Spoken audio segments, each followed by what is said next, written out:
अगले चुनाव में जनता सपा को साफ कर देगी। सीएम योगी का सपा पर बड़ा हमला, कहा बबुआ के पास प्रदेश के लिए समय नहीं, समाजवादी पार्टी गुंडों माफिया की ही तैशी।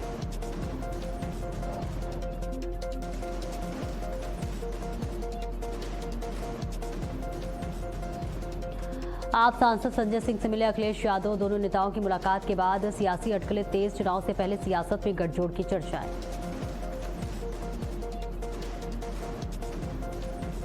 दिल्ली में आरक्षण सुधार को लेकर प्रदर्शन तेज, प्रदर्शनकारियों को बस में उठाकर ले गई पुलिस, भारी संख्या में पैरामिलिट्री फोर्स और पुलिस तैनात।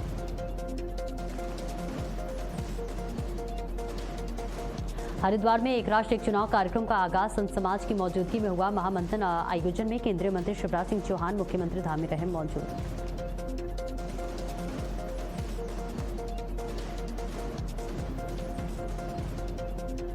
कांग्रेस के पूर्व प्रदेश अध्यक्ष अजय लल्लू के खिलाफ वारंट जारी, मानहानि मामले में होगी गिरफ्तारी, कोर्ट में हाजिर न होने पर वारंट जारी।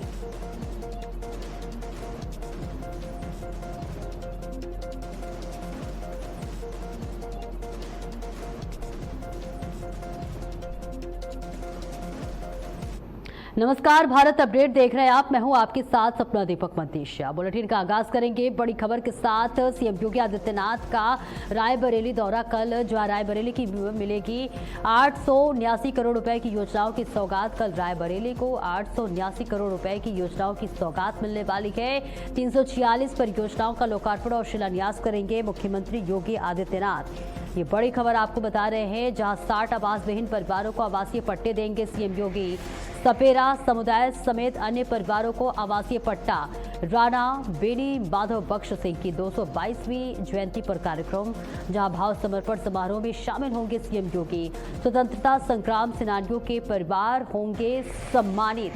शहीदों के परिवारों को भी सीएम योगी करेंगे सम्मानित। तो बड़ी खबर आपको बता रहे हैं, जहां रायबरेली को मिलेगी 879 करोड़ रुपए की योजनाओं की सौगात, जहां 346 परियोजनाओं का लोकार्पण और शिलान्यास करेंगे मुख्यमंत्री। ये बड़ी और अहम जानकारी, जहां सीएम योगी आदित्यनाथ का रायबरेली दौरा है जो बेहद महत्वपूर्ण होने वाला है। कल रायबरेली को बहुत बड़ी सौगात मिलने वाली है और साथ ही 346 परियोजनाओं का लोकार्पण और शिलान्यास करेंगे मुख्यमंत्री योगी आदित्यनाथ। 60 आवासीय विहीन परिवारों को आवासीय पट्टा देंगे सीएम योगी। सीएम योगी आदित्यनाथ का रायबरेली दौरा बेहद महत्वपूर्ण बताया जा रहा है। रायबरेली को 879 करोड़ रुपए की योजनाओं की सौगात मिलने वाली है। 346 परियोजनाओं का लोकार्पण और शिलान्यास करेंगे मुख्यमंत्री।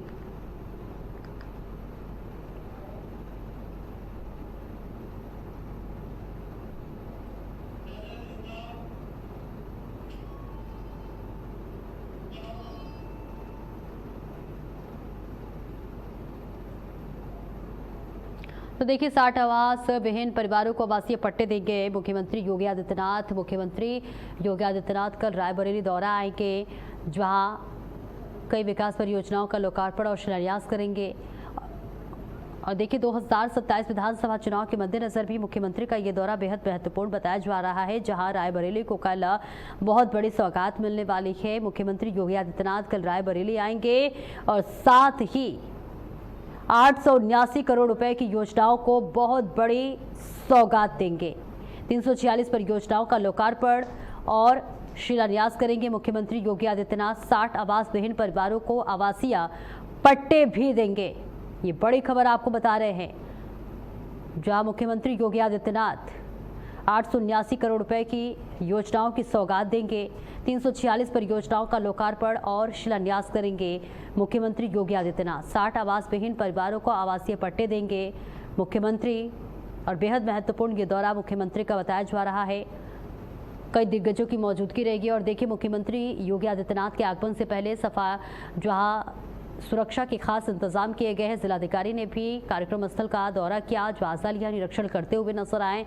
मुख्यमंत्री के आगमन से पहले तमाम तैयारियां कर ली गई हैं, जहां रायबरेली वासी भी मुख्यमंत्री के आगमन को लेकर बेहद उत्साहित हैं। काफी संख्या में भीड़ भी जुटने की संभावना जताई जा रही है, जिसके मद्देनजर व्यवस्था चाकचौबंद है। किसी भी तरह की सुरक्षा में कोई चूक ना हो, इसके लिए खास इंतजाम किया गया है।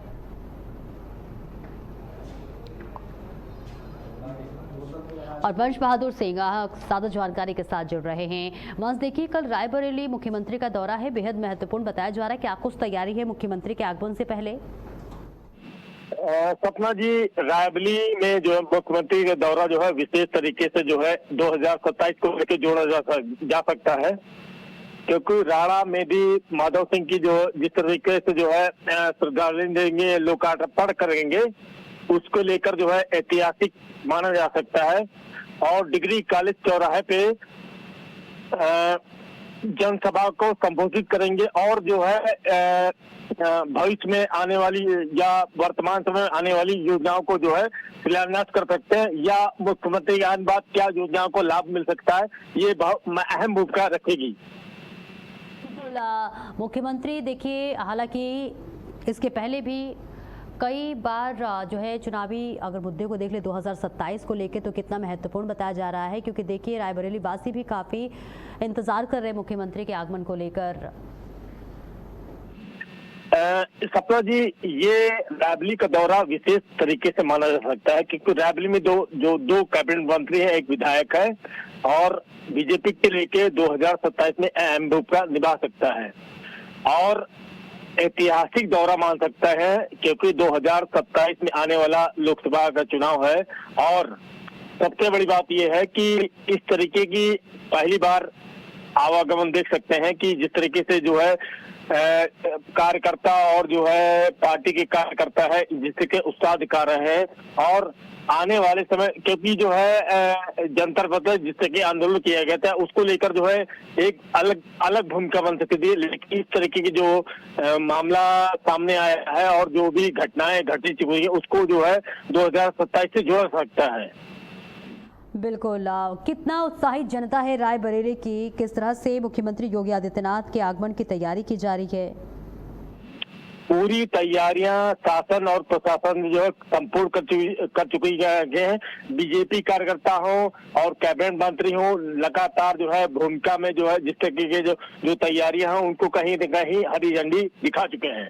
बिल्कुल। सुबह से लेकर शाम तक क्या कुछ कार्यक्रम होंगे, और साथ ही क्या मुख्यमंत्री जनता को भी संबोधित करेंगे, और क्या संबोधन के बाद से मुख्यमंत्री तमाम नेताओं से क्या अलग से भी मिल सकते हैं, दिशा निर्देश दे सकते हैं चुनाव को लेके?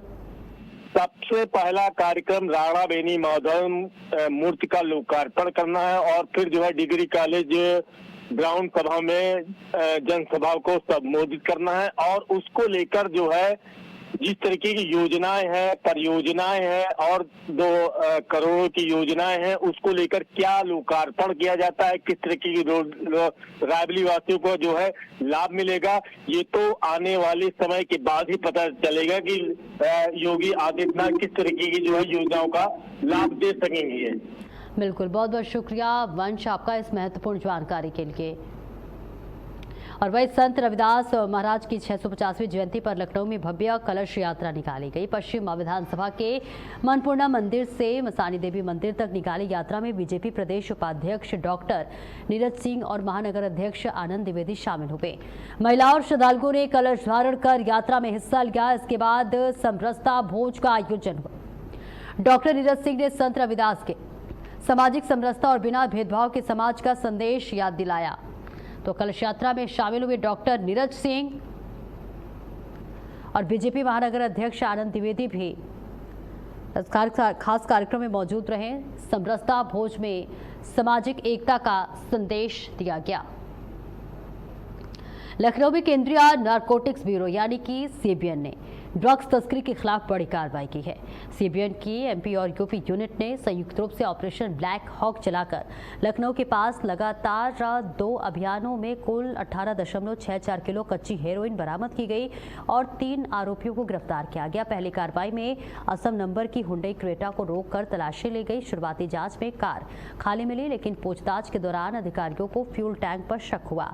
जांच में टैंक के अंदर विशेष कैविटी मिली, जहां 25 वाटर प्रूफ पैकेटों में में 16.46 किलो कच्ची हेरोइन छिपाकर रखी गई थी। वहीं दूसरी कार्रवाई में बाराबंकी के पास एक भारी वाणिज्यिक ट्रक से गुप्त चैम्बर के जरिए 2.16 किलो हेरोइन बरामद हुई।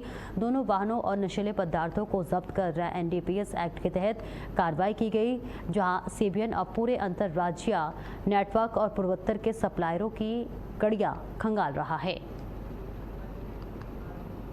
और मेरठ से बड़ी खबर सामने आ रही है। एसएसपी बीपी जीटीएस मूर्ति ने बड़ी कार्रवाई करते हुए इंस्पेक्टर अखिलेश गौड़ को तत्काल प्रभाव से निलंबित कर दिया। इंस्पेक्टर पर कर्तव्यों के निर्वहन में लापरवाही, उदासीनता और स्वेच्छाचारिता बरतने के आरोप है। ये कार्रवाई किसान नेता दिग्विजय भाटी के कथित तौर पर पुलिस कस्टडी में पिटाई के आरोप के बाद हुई है। एसएसपी के आदेश पर पुलिस विभाग में कार्रवाई का दौर जारी है। इससे पहले इंस्पेक्टर समेत 8 पुलिसकर्मियों को लाइन हाजिर किया जा चुका है। मामले में पुलिस की कार्रवाई के बाद विभागीय जांच और आगे की कार्रवाई पर नजर बनी हुई है। अवगत कराना है कि अपने कर्तव्य के निर्वहन में लापरवाही एवं उदासीनता तथा स्वेच्छाचारिता बरतने के फलस्वरूप निरीक्षक अखिलेश गौड़ को श्रीमान वरिष्ठ पुलिस अधीक्षक महोदय जनपद मेरठ सर के द्वारा तत्काल प्रभाव से निलंबित कर दिया गया है।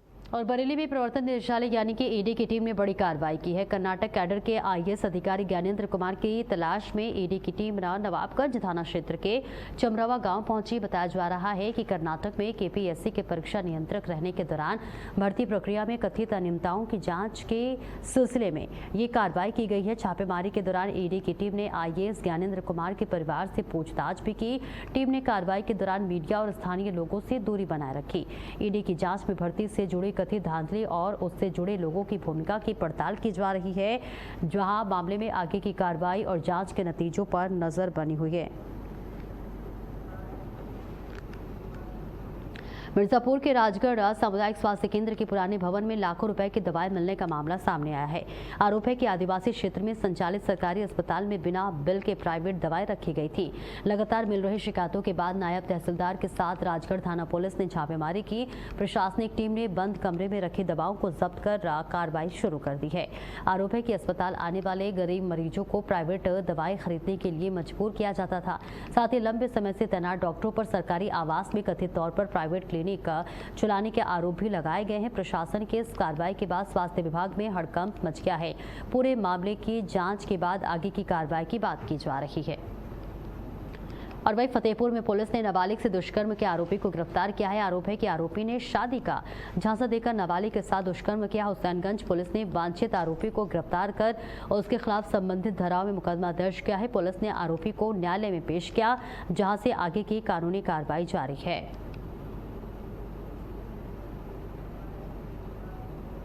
और मिर्जापुर के पड़वी थाना परिसर में पुलिस ने 10,234 लीटर से ज्यादा अवैध शराब नष्ट कराई। आपको बता दें कि कोर्ट के आदेश के बाद 37 मुकदमों से जुड़ी शराब का विनिष्टीकरण किया गया, नष्ट की गई।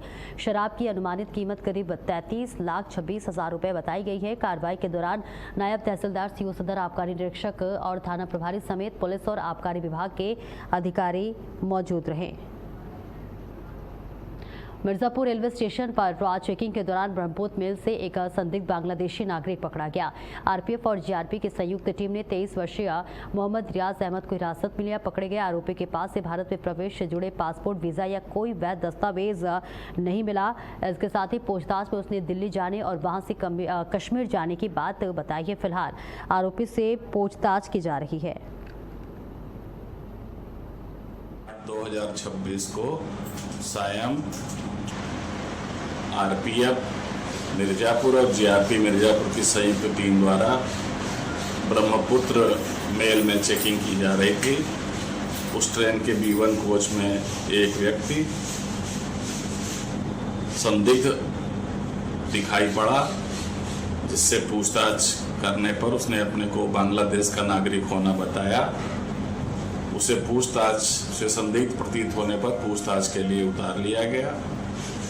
LIU, IB और ATS की टीमों को सूचना देकर बुलाकर पूछताछ कराई गई। उस व्यक्ति ने पूछताछ में बताया कि वह अवैध रूप से बांग्लादेश की सीमा पार करके ब्रह्मपुत्र मेल से दिल्ली जा रहा था और वहां से वह कश्मीर जाता, वहां पर वो जो है मजदूरी के सिलसिले में जा। देवरिया पुलिस को बड़ी सफलता हाथ लगी है। आपको बता दें कि बघौज घाट पुलिस ने हत्या के प्रयास के मामले में 2 वांछित आरोपियों को गिरफ्तार किया है। पकड़े गए आरोपियों की निशानदेही पर पुलिस वारदात में इस्तेमाल चाकू भी बरामद किया है। दरअसल 16 अगस्त की रात कोयरीपट्टी गांव में घर में सो रही मीना देवी पर आरोपियों ने चाकू से हमला कर घायल कर दिया था। वहीं अब पीड़ित की शिकायत पर कार्रवाई करते हुए पुलिस ने आरोपियों को धर दबोचा है। देवरिया के थाना बघौज घाट क्षेत्रांतर्गत ग्राम कोयरीपट्टी में दिनांक 16/8/2026 की रात्रि में एक महिला मीना देवी को अज्ञात व्यक्ति द्वारा चाकू मारकर घायल कर दिया गया था, जिसके संबंध में थाना बघौज घाट पर अभियोग पंजीकृत करते हुए विवेचना के क्रम में गांव का ही रहने वाला मंजीत राजभर और उसका मित्र विक्की कुमार जो बिहार का रहने वाला है का नाम प्रकाश में आया। आज दिनांक 23/8/2026 को दोनों अभियुक्तों को गिरफ्तार कर उनकी निशानदेही से आला कत्ल चाकू बरामद करते हुए नियमानुसार वाराणसी में पुलिस ने 116 करोड़ 86 लाख रुपए की साइबर ठगी से जुड़े गैंग का खुलासा किया है। आपको बता दें कि साइबर क्राइम सेल और चेतगंज पुलिस ने गैंग के सरगना नीतीश कुमार पांडे समेत 4 आरोपियों को गिरफ्तार किया है। आरोपी कमीशन का लालच देकर लोगों के नाम पर फर्म खुलवाते और उनके बैंक खातों का इस्तेमाल साइबर ठगी, इन्वेस्टमेंट फ्रॉड और बेटिंग ऐप में करते थे। आरोपियों के पास से mobile, laptop, chequebook, debit card और QR स्कैनर समेत कई सामान बरामद किए हैं। 23/8/2026 को जनपद की साइबर क्राइम टीम एवं चेतगंज पुलिस के द्वारा संयुक्त प्रयास के द्वारा एक गिरोह का पर्दाफाश किया गया है। उस गिरोह के द्वारा लोगों को बेवकूफ बना करके और उन्हें जो है कमीशन के नाम पर उनके नाम से फर्जी फर्म खुलवाने और फर्जी फर्म खुलवाने के पश्चात उस फर्म के नाम से अकाउंट और अकाउंट से संबंधित जो अन्य डिटेल्स है वो सारा जो है इस गिरोह के द्वारा ले लिया जाता था और जो अकाउंट्स है इन अकाउंट्स को अपने ऊपर के लेयर को भेज करके विभिन्न तरीके से जो इन्वेस्टमेंट फ्रॉड और गेमिंग एप्स के माध्यम से जो फ्रॉड किए जा रहे थे, बेटिंग के माध्यम से फ्रॉड किए जा रहे थे, जो पैसे लोगों से लिए जा रहे थे उन्हें बेवकूफ बना करके वो सारे पैसे इन अकाउंट्स में आते थे। इस तरीके से टोटल पुलिस के द्वारा अब तक 41 अकाउंट्स बरामद किए गए हैं और NCRP की जो शिकायतें थी उसमें लगभग 143 शिकायतें प्राप्त हुई थी। कानपुर के बर्रा थाना क्षेत्र के दामोदर नगर इलाके से बड़ी खबर सामने आई है। यहां घर में राइफल की सफाई के दौरान अचानक गोली चल गई। गोली से सेवानिवृत्त फौजी गायब हो गया और उसके जबड़े में गोली लगने की बात सामने आई है। घटना के बाद मौके पर पहुंचे स्थानीय पुलिस ने घायल फौजी को इलाज के लिए हैलट अस्पताल में भर्ती कराया है। बताया जा रहा है कि घायल फौजी कानपुर देहात स्थित SBI बैंक में गार्ड की नौकरी करता था। फिलहाल पुलिस पूरे मामले की जाँच कर रही है और गोली चलने की परिस्थितियों की जानकारी जुटाई जा रही है। और झांसी में दर्दनाक सड़क हादसा सामने आया है। आपको बता दें कि मोड़ थाना क्षेत्र के कानपुर हाईवे पर सवारियों से भरी प्राइवेट बस अनियंत्रित होकर सड़क किनारे खाई में पलट गई। बस में करीब 2 दर्जन यात्री सवार थे, जिनमें कई लोग घायल हुए हैं। वहीं हादसे के बाद स्थानीय लोगों ने बस के शीशे तोड़कर यात्रियों को बाहर निकाला। सूचना पर पहुंची पुलिस ने सभी घायलों को मोठ ट्रॉमा सेंटर में भर्ती कराया, जहाँ 8 घायलों की हालत गंभीर होने पर उन्हें झांसी मेडिकल कॉलेज रेफर किया गया है। आपको बता दें कि बस इंदौर से लखनऊ जा रही थी। यात्रियों ने चालक पर लापरवाही का आरोप लगाया है।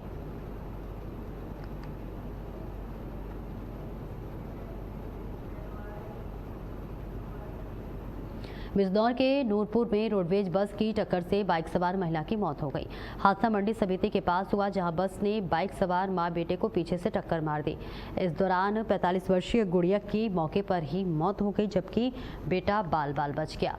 वहीं हादसे के बाद परिजनों ने मुआवजे की मांग को लेकर शव सड़क पर रखकर जाम लगा दिया। मौके पर पहुंची पुलिस और प्रशासनिक अधिकारी पहुंचकर परिजनों को समझाने में जुटे रहे।